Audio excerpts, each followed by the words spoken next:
I'm Leanne Tran, psychologist who's worked with families whose kids don't fit the mould for almost 20 years.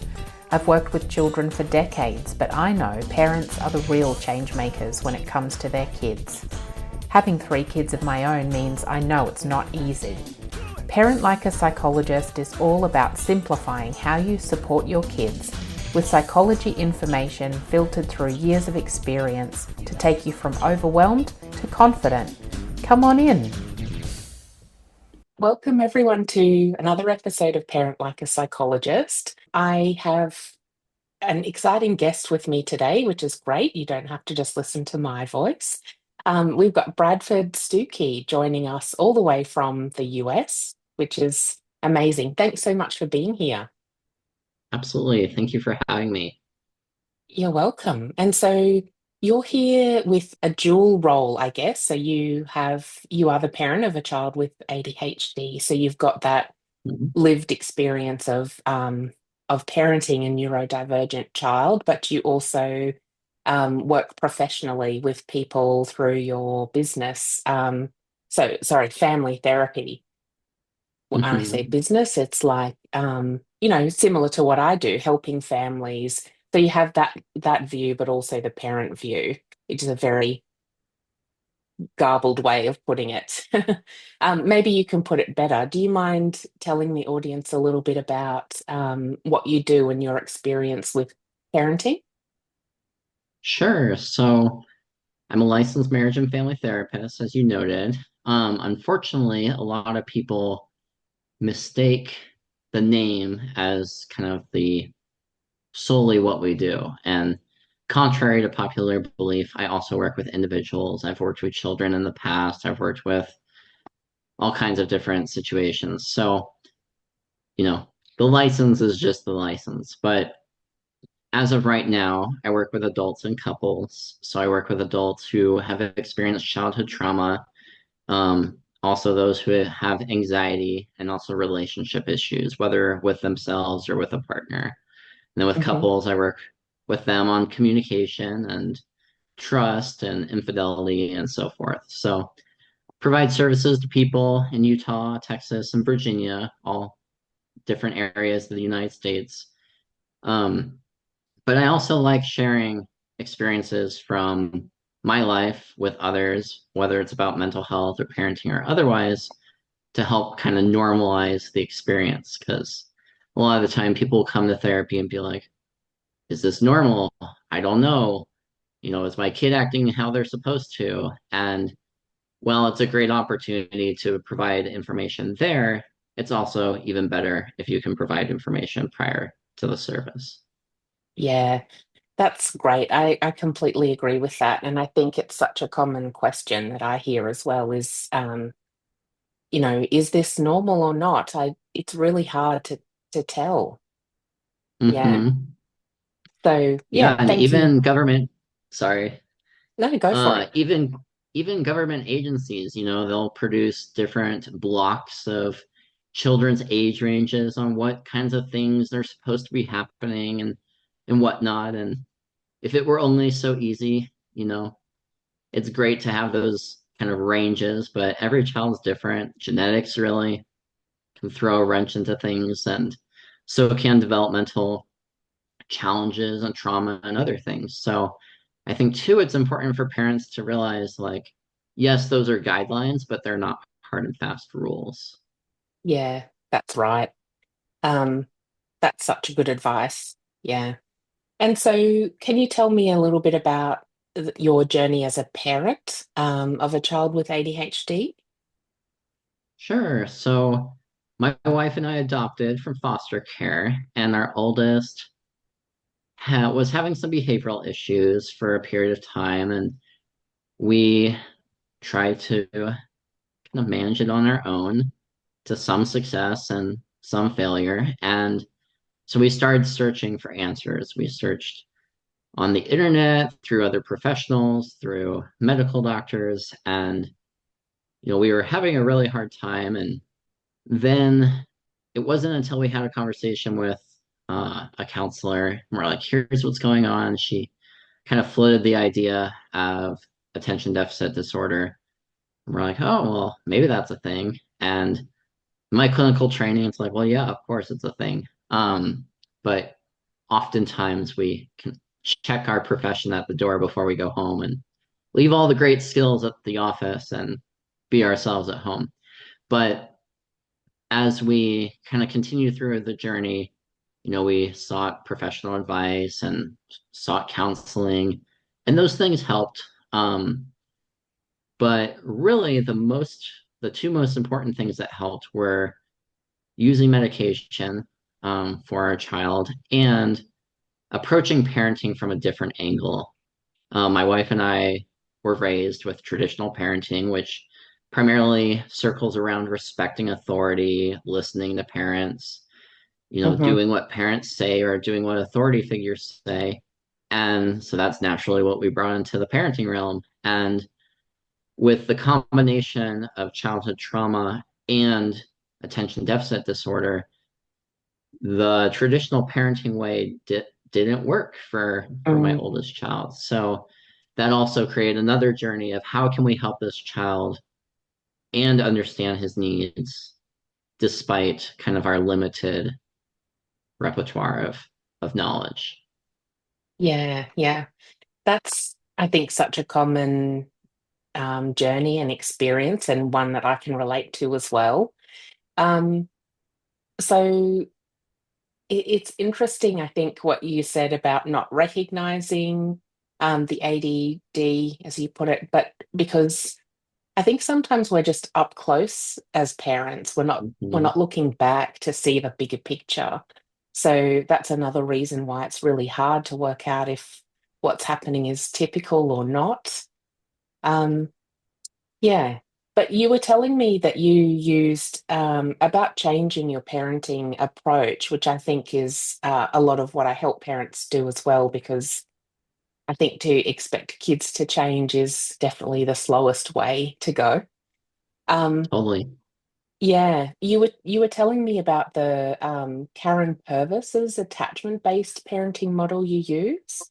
I Hmm. know about well, I haven't heard about that particular model or Karen in detail. So can you tell us a bit about what how that guides you as a parent?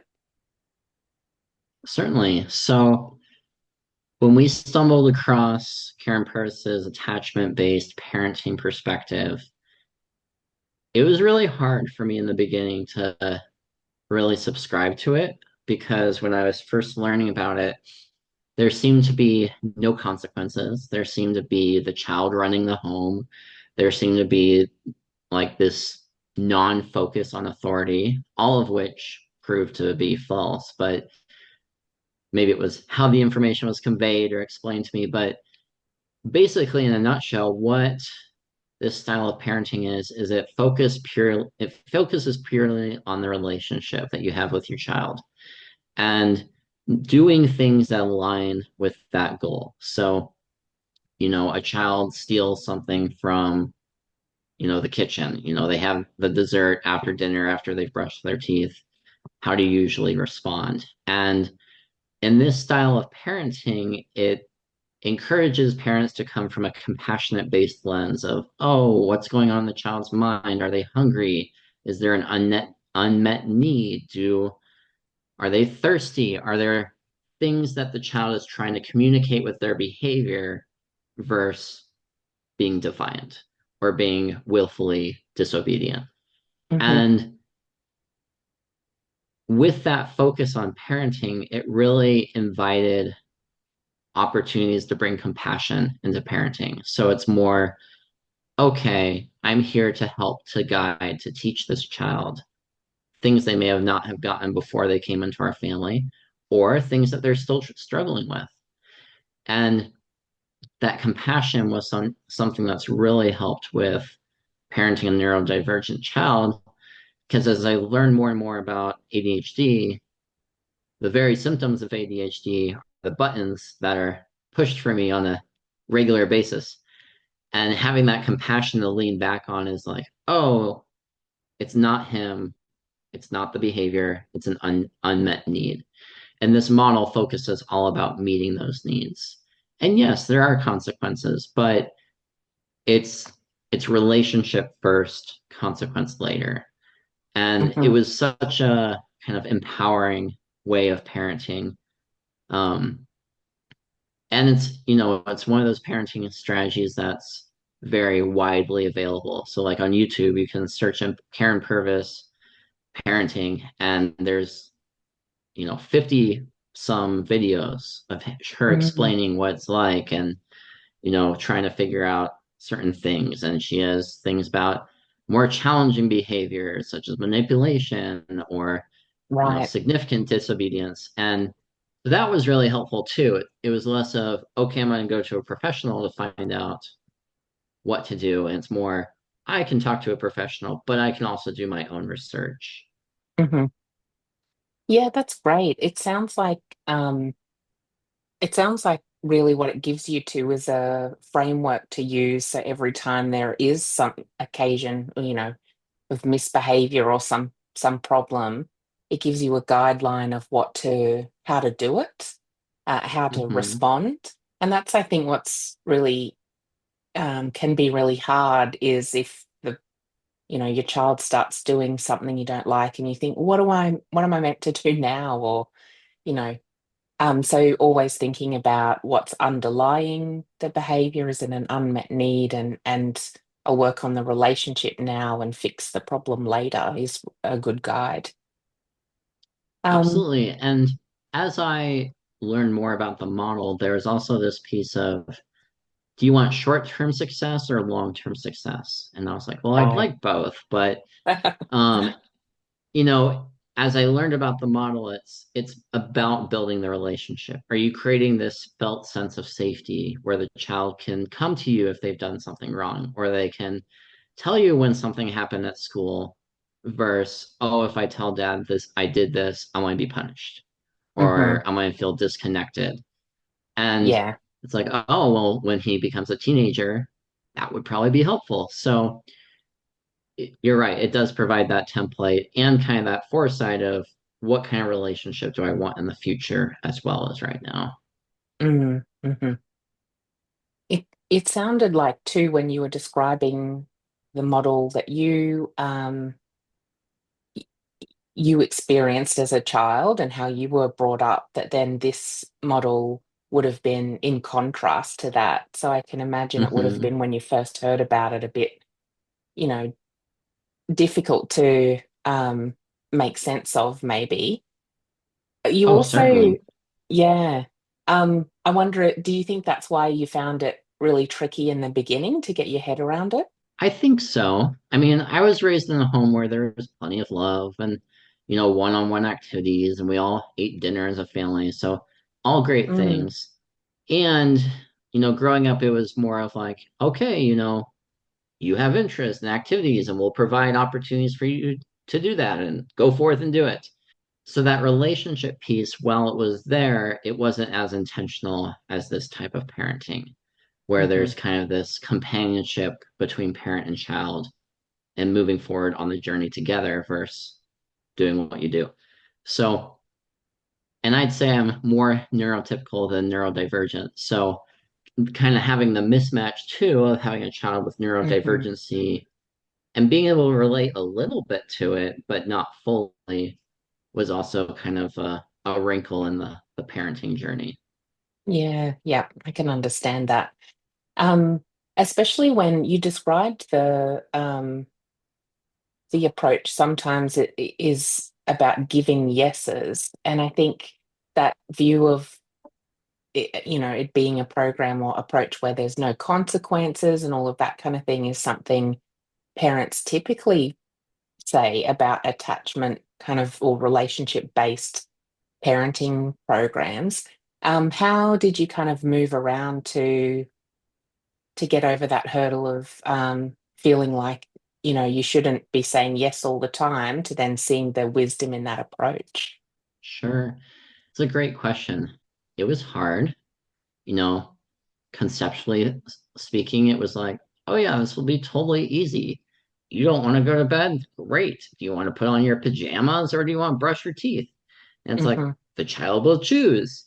And then when my child told me neither, Or when my child looked at me and walked away, which are typical of ADHD or ADD, it was like, wait, this isn't following the template. Like, what do I need to do? And Hmm. it really invited me to pivot versus expecting my child to pivot. And, while I'm still human and still making mistakes, the idea of how can I give the child a yes is really transformative, where the child's like, hey, can we go do this really fun thing at the park? And it's like 6 o'clock, we're about to eat dinner. Well, traditionally, I would say no, like it's time for bed. However, with this approach, you can give a delayed yes of that's a wonderful idea. You really liked the park. You're validating their experience, their idea. Thank you for bringing it to me. And we could do that tomorrow once you finish homework. So the child still feels supported and validated and like, hey, my parent will listen to me. Hmm. And we can still do what I want, but at a later time. And in a perfect world, that works all the time. In the current world, sometimes my child still throws a tantrum and still tells me, his perception of my intelligence and all these different things, but it's a different way of coming to a conversation with a child. It's one of Mm. collaboration versus one of command. Yeah, yeah. That makes a lot of sense when you put it that way. And it seems like too it's about them not continually hearing a no, which is, you know, it sets it up as a bit of a conflict dynamic all the time. Absolutely. Mm. And two, this is something I've learned clinically where a child doesn't get their needs met. Well, they're not just going to say, okay, that's it. No, they're going to take. So if I can't get my needs met by getting a yes, well, I'm just going to do it anyways. Because Hmm. some interaction with my parent is better than no interaction. Okay, well, maybe my parent's yelling at me, but it's still connection. It's not the best connection, but it's still some kind of interaction versus my parent's not there at all. Mm. So another strategy is like kind of shifting the playing field of how can we create more healthy and positive connection while still giving yeses and kind of discouraging the sneaking behaviors or the lying or the misbehaving. And all those things are, developmentally appropriate in a range of ages, but it's being a more proactive player in the parenting game than a passive observer. I don't know. That's the golden rule, I think, is if you can turn it around to being more proactive than reactive, you're going to have Hmm. a better time, but your children are going to, yeah, do better as well. Absolutely. And so you mentioned that it was changing your parenting and medication were the biggest strategies you found were helpful.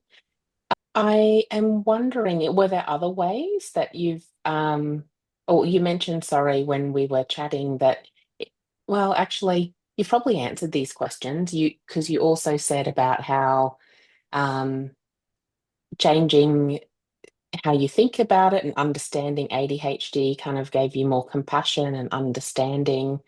And you've mentioned that a little bit. So I'm interested to hear, are there other strategies or tools that you've used that has been helpful? Sure. Yes. One was going to therapy. And I'm not just saying that because I'm a marriage and family therapist or that you're a psychologist, but as parents, we have our own experiences growing up and we bring that into the parenting environment. And if we don't address our own stuff, it's going to keep showing up, especially when the buttons are pressed, especially when we're reactive. And for the longest time, I realized that I was personalizing my child's behavior to mean something that wasn't true about myself. So, oh, Mm, there's another tantrum. I must be a bad parent when it's not about me and it's not about him. It's about this unmet need. So, right. I decided to go to therapy with that as the focus. And, in therapy, you kind of meander around and you work on goals and do some more meandering. But as I've gone throughout therapy, it's been a really refining experience of, oh, this isn't me. This isn't him. This is that need that needs to be met. Mm, And yeah, there are experiences from my past growing up that play into these situations. So while it's also been nice to, work on goals and things, it's also been a great space to just like vent and share with another human adult, my experiences. So, you know, maybe you feel like you have your life together. Maybe you feel like you're doing a great job at parenting, and there's still stuff underneath that can be refined, that can be addressed, that will show up, whether it's now or when your kids are adults. So that was one of the really big things. Talking to my partner has also been helpful, collaborating and venting to each other of like, wow, this is really hard. This is harder than we thought it would be. Wow, we had a really mhm, great day today. Wow, he played nice with his siblings. So that was super nice. So whether you have a partner or a community of support, I think plugging into those resources and building that for yourself can also be helpful, whether it's church, community, partner, school, whatever. You know, you can't do it alone as a parent. Well, I mhm. guess you could, but it would be excruciatingly difficult. Yeah. So those are some things. And then also kind of ongoing learning. So, we found some different websites online. There's a gal on YouTube that talks about how to ADHD, and Hmm. having a visual representation of what ADD looks like has been really helpful. Like, oh, it's not just him being defiant, it's him sharing this need and it's a part of the ADD. Um, there's the attitudemag.com that talks a lot about the new research and different strategies for how to go to the school system and set up accommodations for your child and things like that. So that was really helpful as well. And then also, occasionally with clinically working with a child with ADD, it's like, okay, like this is normal with kids with Hmm. ADD. They're like, I can expect this. So kind of a multi-faceted approach, but there's also, there's no one way to do it, but there's plenty of ways on how to get there. Yeah. Okay. That's really really great advice, and it seems to all center around you um, learning about the parenting and getting support for yourself to be able to do it, rather than any one particular strategy in handling behavior or parenting. Yeah. Absolutely. And Yep. It so, all starts with you. yeah, yeah. As because you're talking a lot about the experience of parenting and what you've done to, I guess, learn and develop your skills to be able to parent in a more useful way. What advice would you give somebody who is maybe earlier on in their journey about parenting a child who's not typical? Sure. I think talking with professionals, so whether it's a school counselor or a medical doctor or a behavioral health specialist or a mental health provider, a psychologist, and whether it's pursuing testing or just pursuing answers, I think the sooner you can get accommodations for your child in the school system, in the church community, in home environment, your child will likely do better and you will likely do better. Hmm. I think seeking therapy, and if you're not open to therapy, then finding some self-help books. There's, 20 million podcasts out there. I'm sure someone speaks to it. This podcast itself speaks to it. So, you know, to be actively learning and looking for solutions versus complaining and blaming your child. Your child can't do anything about it. ADD is a executive functioning condition that affects the child's brain. So, it's not like they chose this. Hmm. You chose the child, whether it's through foster care or birth or another way. So how can you contribute moving forward? So I Mm. think having a curious lens to your child, in your reactions of writing down what bothers you and whether you're taking that to therapy or taking that to podcasts can be really helpful. Mm. There are plenty of books out there. Some are better than others. So I think doing something is better than, wallowing and sitting in kind of the difficulty.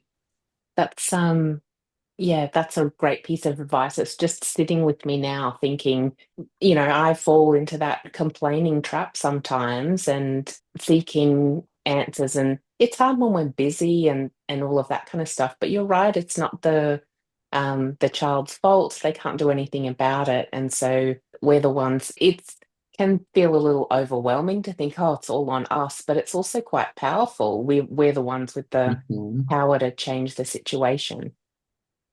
Absolutely. And it's not like you have to figure it out immediately. You can do Mm. baby steps. Maybe Hmm. it's looking for providers in your area. And maybe next week it's calling one of them. And maybe the next week it's setting up an appointment or whatever. I think sometimes we as adults can over amplify or exaggerate all the different responsibilities and things that we need to do and quickly become overwhelmed. And, it's just one piece at a time. But Yep. we can also stand in our own way of those excuses or rationalizations or, oh, the counselor is going to think I'm a terrible parent. It's like, well, maybe they will, but you're there seeking help on how you can change yourself and help your child. So it's less about them and more about you. Yeah. Yep. Yep. That's fantastic. Um, I appreciate so much your time today in talking with us about your parenting experience, but also you bring that kind of um, therapist lens to it where you are really actively looking to improve yourself and how you do the parenting. But it's really aligned, I think, with my approach and all my view about how we can best help our kids with ADHD. Was Absolutely. Yeah, was there more that you wanted to say today or anything you thought of while we were chatting that you didn't get to talk about? I think the last thing is, never stop learning. Complacency Hmm. is an easy thing to fall into. So is complaining. And while there is a space for that, there's also a space for growth, whether Hmm. it's in millimeters or feet. There's plenty of things that can be done, and there is hope. Excellent. That's really good to hear. I'm definitely going to be doing some podcast listening and book reading now myself. So thank you for the inspiration for that. Absolutely. Thank you so much for the opportunity. Thanks for joining us. And I will be really excited to let you know when this comes out. Sounds great. Looking forward to it. Thanks for listening to this episode of Parent Like a Psychologist. If you found it helpful, please share on Instagram so other parents can benefit too, and tag me at Leanne Tran Psychology so that I can say a big thank you. Head over to leannetran.com.au to join the village for bite-sized psychology tips straight to your inbox. I really hope this podcast has brought a new perspective and you a step closer towards a calm parent and a thriving child. Have a delightful day.